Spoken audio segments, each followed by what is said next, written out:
Le contexte universitaire est reconnu comme très exigeant et très stimulant pour l'individu. Il y a souvent un climat de compétition. L'accent est souvent mis sur les notes et la performance. Tout ceci associé à un rythme élevé de l'apprentissage. Beaucoup de pathologies, de troubles psychologiques débutent à l'âge de 24 ans, ce qui correspond parfois avec les années passées à l'université. Une étude récente considère aujourd'hui qu'un tiers des étudiants ont des symptômes d'anxiété et de dépression, ce qui est énorme. Il est donc d'une importance cruciale d'identifier des facteurs de risque de troubles psychologiques parmi les étudiants. Leur identification pourrait permettre le développement de techniques pour réduire le risque de pathologie. Les scientifiques ont découvert une caractéristique personnelle favorisant l'anxiété et la dépression. C'est l'intolérance à l'incertitude. Alors c'est quoi cette intolérance à l'incertitude?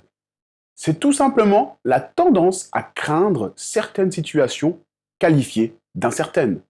En d'autres mots, chaque situation incertaine est vue comme quelque chose de stressant ou de frustrant. On va par exemple imaginer que les pires scénarios pourraient se produire malgré leur très faible probabilité.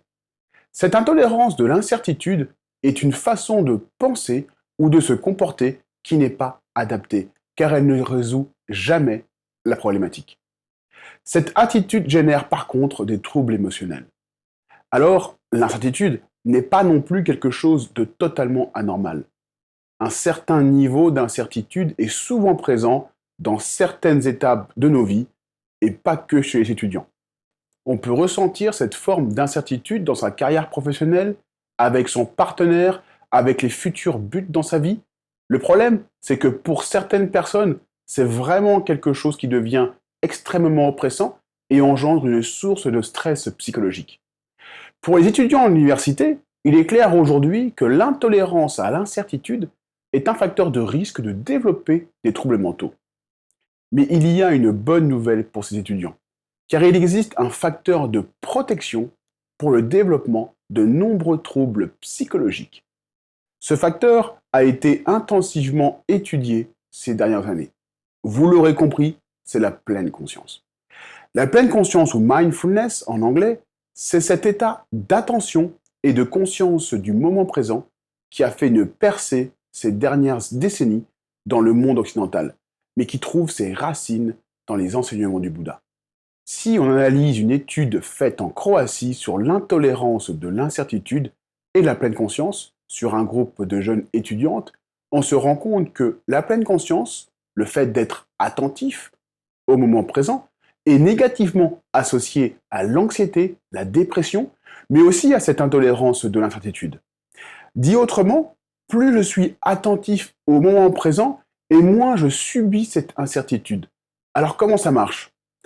Pour les scientifiques, lorsqu'on assiste à un événement d'incertitude tout en restant dans une attitude attentive, dans l'instant présent, sans jugement, on développe un processus particulier que les psychologues appellent la réévaluation cognitive. La réévaluation cognitive désigne un processus cognitif par lequel l'évaluation d'une situation permet d'en atténuer ou d'en accroître le caractère émotionnel. Ce qui se passe alors, c'est que le cerveau réinterprète l'élément stressant ou inquiétant en lui donnant un sens différent. Cette réévaluation de notre cerveau peut alors se traduire par différentes émotions.